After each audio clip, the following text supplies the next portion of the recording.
Hey guys, welcome to my channel, Realm of Ori. In this video, we will continue with Volume 12, Chapter 1 The Staccato of Marching Jackboots, Part 5. And before we start, this video contains spoilers from the anime and manga series. And by the way guys, please don't forget to subscribe to my channel and click on the bell icon to get notifications for upcoming videos. So without further ado, let's get into the video. Guy wearily fell silent after witnessing Diablo's radiant smile. In other words, it's Diablo's fault? He's at fault, and we are the victims, yeah? When I faltered with my explanation, Dino awkwardly finished the sentence. Diablo was the only person that had confidence in his response. This guy's been weird since the olden days, so there's no use complaining now, Guy commented, pointing to Diablo. Dino, you weren't able to stop Rimuru. This, too, is understandable given the situation. Oi, I don't like where this is going. Well, Rimuru, it's you. What do you mean? Don't make excuses. Following that outburst, Guy then scolded me aplenty. He mentioned quite some serious stuff, like how the delicate balance of power in the world had completely collapsed as a result of my actions. Consequently, the changes to the current state of world affairs were unclear, among other things. Also, because of you, Misery's plan failed. You gonna be taking responsibility for that too, you know? Guy finished his sermon on that note. Even though the sermon was over, Guy continued with his story. He claimed to be causing disasters regularly to remind humans who the common enemy of mankind was.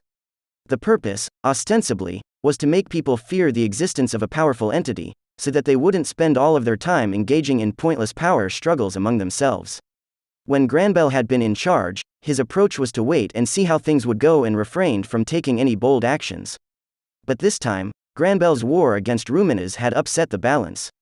Thus, Guy had ordered Misery to unite humanity with fear. With the deaths of the elected councillors, the leaders of the member nations within the council would reaffirm the threat of the demon lords. And by making that happen, the leaders of the western nations would join forces. That was the scheme Misery had devised. Then, for some reason, White, Testarossa, was present in the assembly hall where Misery attacked. Tisk. I'm so used to calling you by your old name, I said it by accident, Guy grumbled under his breath, then resumed recounting his experience. Misery abandoned her plan to avoid clashing with Testarossa. That was fine. The problem is, what comes next? As soon as we are unable to control those devious humans, they will start skirmishing. Moreover, now that the Rosso family has collapsed, the power struggles will undeniably intensify. It's just a fact of life. And with that tomfoolery of the Western nations in the midst of the Eastern Empire's suspicious movements, their defeat is all but certain. This is your fault, Rimuru. Tell me, what are you going to do? This was unexpected. I didn't know Guy's goal was ultimately to prevent the dissolution of the Western nations. He didn't seem particularly interested in humans, but he still might be concerned about them perishing. I mean, it did sound like the duty of the mediator. I didn't think he was on the side of humanity, and that his methods were rather extreme. Nonetheless, I felt that we could understand each other, depending on the way we did things. Therefore, the current point of contention was how to deal with the Western nations, which I intended to sort out. I didn't even know that Testarossa and Misery had encountered each other, but I couldn't use that as an excuse. I just wanted humanity to recognize our existence as monsters and build friendly relations with them. As I was wondering how to answer Guy, Diablo stepped forward. Ignoring Guy's slightly uncomfortable expression, he began to speak. Hey, we don't have to do anything unnecessary. We only need to help realize Rimuru-sama's ideals. Diablo, to my surprise, started preaching about idealism, which I had dismissed as an ineffective strategy. What do you mean? It's simple, Guy. What is the point in tediously shackling people in fear? Indeed, fear makes people obedient. However, that's not the best way to utilize their full potential. What's more, remember that fear gradually fades away. Regardless of how much tragedy you inflict on mankind, they will eventually forget. Conversely, resentment will be the only thing that remains. Continue. Their resentment will eventually turn into hatred, and they will begin to seek revenge against the one that oppresses them. That's exactly what human beings, clever but lacking wisdom, will do, as they are not aware of the stark difference in absolute power between us. If they are instigated by monster kind and the like, they will soon resort to committing foolish acts. Well, I would slaughter them before they could carry out those stupid decisions. Kufufufu, it'd be futile. Considering how stupid humans are, their memories about the massacre would eventually vanish. It is unavoidable because their species cycles through generations so quickly. But Diablo paused briefly, then faced Guy with a serious expression. Compared to the unipolar concentration doctrine of the Rossos, the redistribution of wealth rebuilds relationships between countries while maintaining some degree of equity. Thus, a new economic principle emerges.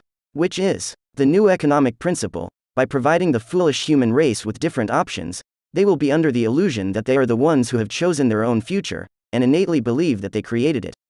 This system, unlike human memory, won't disappear over time. It will come to rule the world of man semi-permanently. Managing that will be Rimuru-sama's job, in other words, our job. I see. If you control the economy and guarantee security for free, the weak will undoubtedly depend on you. A society in which everything is decided by a bloodless war. Maybe it is even better than what the Rossos had in mind. Guy nodded to himself, as if he now saw Diablo in a more positive light. Of course, it will be a world where many are happy, rather than an elite wealthy few. The supply and demand created there will produce new possibilities. That's Rimuru-sama's wish, Guy. With that being said, I haven't given it much thought beyond that.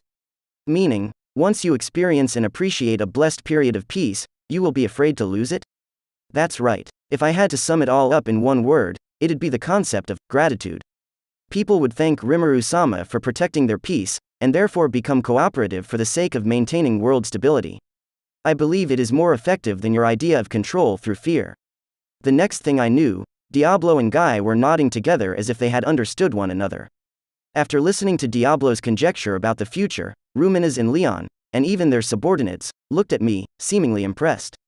I couldn't exactly reveal that this whole thing wasn't actually my original intention in this serious atmosphere. However, it'll require a long-term outlook and careful calculation to put that into practice, won't it? If you don't manage it well, I can picture the number of people growing out of control. Could you look after and handle that many? Are you implying that Rimuru-sama cannot see that far into the future? That may be an arduous task for you, but it's nothing Rimuru-sama can't handle in his spare time. So, allow me to inform you that there is no need to worry. Oi, why are you already assuming that I will manage it? To be honest, I believe I once told Diablo that it would just be like the demon lords who controlled the world from behind the scenes. If I said that in front of Guy and the others, they'd probably be annoyed. Though I was concerned, it turned out that my worries were unfounded. Rather, it was, I see. Well, I'll leave it up to you. I'm not too optimistic, but I have nothing at stake if you fail. The only thing left for me to do then is to weed out those stupid idiots with my own hands. Let's see how you handle your responsibilities, Guy commented with a surprising grin. Having been forewarned, all I could do was prepare myself for the worst. Since I had nodded in agreement with him earlier, I couldn't really say no now. Diablo exaggerated a tad, but he is, for the most part, not wrong. It's a bit idealistic, but I do hope that will happen one day. Even if you hadn't said anything, I aim to achieve world peace my own way, I promised Guy. Thus, before I could fully process what was going on, the Octagram had officially entrusted me with the management of the Western nations. Well then, it would have been nice to end the meeting on that pleasant note, but there were still other problems. Rimuru, I'll give you a small piece of advice. John, our Carrera, has a violent temper and a penchant for unleashing nuclear magic whenever she feels like it. If you don't keep a tight rein on her, this precious capital will be reduced to ashes, warned Leon. Following that little bit of news, Ruminas also shared her insight. That's right. Let me add another thing. As I mentioned earlier, the Violet that I know of is gloomy and malicious. She is a being synonymous with inhumanity.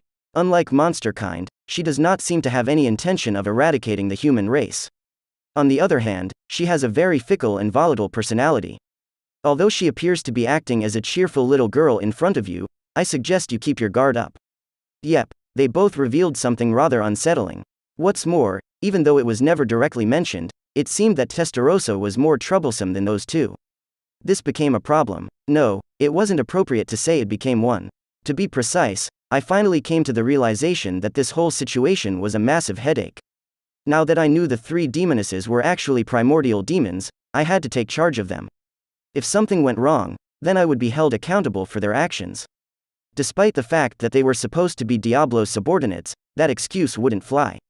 I had already promised Elmija-san that I would take responsibility, so it was too late for me to refuse.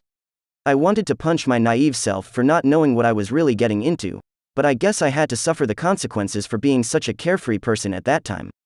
Compared to managing human society, this one seemed to be a bigger pain in the ass. The thought made me depressed, and I let out a mental sigh.